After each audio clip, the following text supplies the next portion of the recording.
Nagprituan natin ng isda. Ilalagyan natin ang ginger. Lagyan natin ang sibuyas at bawang.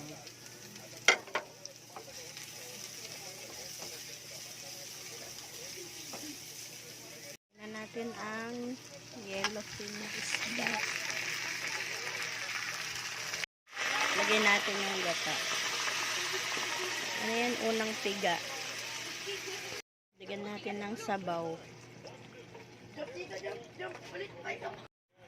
Lagyan natin paminta. Konting patis. Lagyan natin ang sigarilyas.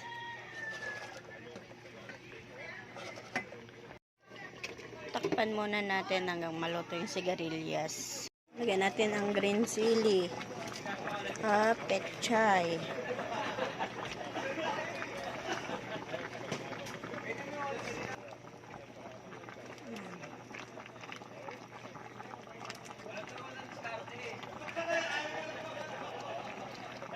Takpan lang natin konti na naman.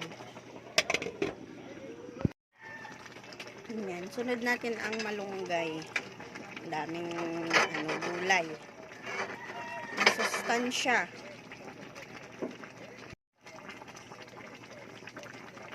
Ayan.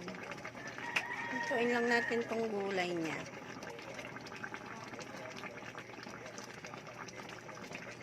Ito ng ating ginataang yellowfin.